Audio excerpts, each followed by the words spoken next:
everybody, it's Aaron Cates and I'm coming at you with another video today. Now, see the truck behind me? You guys know I daily drive this thing. I drive it to work, home from work. I drive it just about anywhere we go unless it's super far because this thing drinks gas. And I'm going to be going over the struggles of daily driving a lifted truck, the pros, the cons, what it's like, would I prefer you do it, or would I suggest you do it, do I prefer to do it, do I dislike doing it, just kind of the pros, cons, in my opinion, on driving a lifted truck, and if I would pick to do it versus picking to have a lifted truck and to have a just daily driver. Now, one of the struggles of a lifted truck that is kind of a project is rubbing or not having a right setup or anything like that. Like right now, for some reason my truck is sitting lower since I put the rough country lift back on the truck from messing with the 7-inch lift spring coils and the leveling kit and all that. The truck's sitting lower, so it is currently rubbing right here when I turn, and it is super aggravating because it didn't rub before. It only rubbed when I backed up. And since that is so aggravating, everywhere I turn now, whenever I'm turning to the left and it rubs, everyone hears it. And now when I turn to the right, if the truck flexes at all, it rubs. And it wasn't like that before. So it's super aggravating trying to turn because you never know when you're going to rub. And that is super frustrating because, like, just now I went to turn into a gas station and I rubbed. And like everyone at the gas pumps are like, what's that? And it's just super frustrating. And it's kind of embarrassing, to be honest. People are like thinking, oh, your truck's broke because it's making terrible sounds. You're like, why drive a lifted truck with nice wheels and tires if it makes those awful sounds? But to fix that, I'm ordering 2-inch lift springs. I said I wasn't a couple videos ago. I'm going to. I talked to someone who's done it. They said it worked fine. It just rides a little bit stiffer, but I'm not worried about that. I don't want it rubbing. I want the truck level. So that's what I'm going to be doing. I'm going to be ordering them this week. Video will be next week on those. And just to touch something else, I'm kind of in the middle of this, and I know I'm rambling on, but I said in the video Saturday that I'm starting a schedule of Sunday, Wednesday, and Friday. This is now the beginning of that starting schedule. I posted that Saturday and I wanted a video Sunday. That didn't work out, so I was going to try and post one Monday. That didn't work out. So I am recording this right now on Wednesday. This will be posted tonight. And that is going to be the start of the schedule. I will be posting every Sunday, every Wednesday, every Friday, unless I have technical difficulties like last Friday where I accidentally deleted the video clip and I had nothing to upload because I deleted the whole edited clip. But besides that, 3 videos a week, and unless I have something extra I will throw in at random, but a minimum of 3 videos a week so we can get the subscriber and view rate up before Daytona, because I want a lot of you guys to see my Daytona edit because it is going to be epic. Now back to the daily driving a lifted truck. It is also a pain for when you are putting a lift on or when something breaks and this is your only vehicle. I know when I had calipers lock up and I had to buy calipers and brake lines and rotors, my rack and pinion went out at the same exact time and I had to buy that. It was like $800 and I didn't have $800 to just drop out of nowhere. I'm not carrying money like that. So the truck had to be parked for like close to a month while I got all that stuff together. Or like putting a lift kit on, if you don't get it done in a weekend, you then have to park the truck until you can get it done. And hopefully you have someone like my girlfriend who can give you a ride to work, because if not, you're kind of screwed and you're gonna be calling out of work, and call out of work, you can't pay to have a nice truck. Another thing is gas mileage. That's one of the worst things in my opinion. When you lift it and you put bigger tires on it and you don't re-gear it and you don't have a built motor or anything like that. I know built motor, you're like, oh, that's worse gas mileage. I mean, like, things to improve your gas mileage, not to make a shit ton of power. But this truck got like 15, 16 miles per gallon city when I first got it. Got like 18 highway. Now it gets like 10 to 12 city, like 12 highway. And it's still got stock 342 gears in the back. So 342s are meant for like 29, 30 inch tires, and that's still not very good for those tires. 373s would be like perfect for like a 31-inch tire. You want like a 410 for like a 33, 456 for like a 35.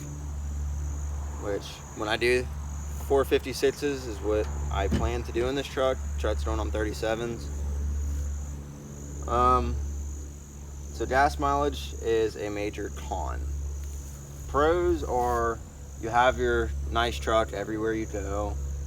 People see you rolling down the road and they compliment your truck. I mean, not if you're driving this, you don't get compliments. You get made fun of because of your paint faded bumper and your messed up headlights and your dented hood. I mean, I'm joking with myself. Those are just things that bother me. No one actually makes fun of me, guys. It's okay. It's okay. And they ask you how you are, you just have to say that you're fine when you're not really fine, but you just can't get into it because they would never understand. But another thing that kind of sucks about having your nice truck as your daily, when I get my window tint done, I take it to a shop that does tint on Saturdays or drop it off like Friday afternoon. Luckily, I only work 4 days a week, so I can take it in on a Monday.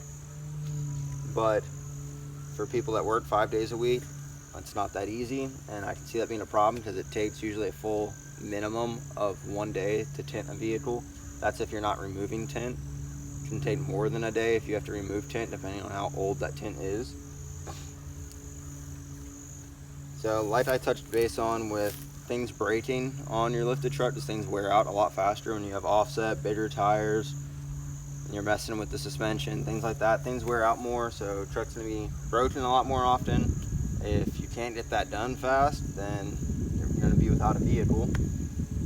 Gas mileage is a definite con because that goes way down. Pros, it looks nice. You always have your nice truck around. You get to hear those, if you got mud tires, you get to hear the wall, wall, wall going down the road. I'm so glad I'm not in that anymore. But that's really about it. Now, another thing is like, this fender right here, I need to get that repainted. Now I'm debating on doing it myself with some spray tans, making a video on that because I've been studying how to make it look like this with spray tans. Might do a video on that, and might not. I might scare myself out of it and take it to a shop. I've already got a quote on it. Another thing with daily driving a lifted truck is parking. Now, if you go to Wally World, which is Walmart to some of you people that don't know what Wally World is, Walmart. If you go to Walmart and you want that front row parking spot, but here comes Susie in her beat up minivan with her 18 kids, and they swing that door open and slide the other door open, and they're all running out, and doors are hitting the side of your truck, and kids are running out, and they're running into your truck, and their sticky popsicle fingers are smearing down the side of your truck, and parking kind of sucks. I try to park a little bit farther away. Try to park where there's not anyone next to the truck. One, because I'm afraid of my wheels getting stolen. Two, because I don't want door dings. I don't want people touching my truck. I don't want people trying to look inside my truck. I don't want people near my truck. So that's one thing, is parking. It's also a little bit more difficult to park a lifted truck because you don't have the same turning radius as a little truck. It's only if you rub like I do right now, you have like 0 turning radius, you get like, that's about it. But that's another thing. One of the great things about a lifted truck being your daily is your visibility. Now there's some things that you can't see more, like curbs. That's why 14 wides are always curbed. Sometimes 12 wides. That's if they really don't know how to drive. But curbs are very hard to see, mostly when you're still running the stock mirrors. When you turn into a parking lot, you can't see that back tire with your stock mirrors anymore. And super easy to hit a curb. That's why you want to get tires that are wider than your rims. Protection. Bet you didn't learn that from your daddy, did you? Because that's why you're here. But visibility, you get to see over people. You can see things a lot of times before they happen. You pull up behind cars and you can see what's going on in front of them. You see in their back window, see if they're texting. That's why when the light's green and they're not going, you go bam, bam, and or if you're like super cool and you got train horns, you're like burp, burp. What do you guys want to do? But I think that's about it. Is gas mileage. It looks cool. see more things. Hard to park. Things break more. It's about all really comes with daily driving a lifted truck. So, thank you guys for watching this video. Let me know, do you daily drive a lifted truck? Do you daily drive a stock truck? Do you daily drive a lowered truck? Are you into cars? Are you into bikes? What are you into? Because I daily this. It's not my first daily truck that's lifted. I own the Ford. If you follow me on Instagram, you'll have seen that Ford before. And it sits a little bit higher than this. And its turning radius is a lot worse than this. Not rubbing, it just can't turn. So like when this didn't rub, it was worse than this. Now, like right now, this rubs, so it's worse in my opinion. But, ooh, there's a lot of ants right there. But let me know your pros and cons on daily driving lifted trucks, lowered trucks, stock trucks, minivans, bikes, scooters, whatever you drive. Let me know. Do you daily it? Do you like it? Do you prefer something? I kind of prefer driving a lifted truck just because it looks nice everywhere you go. It just looks nice everywhere you go. You always have your beautiful truck right here. But thank you guys for watching.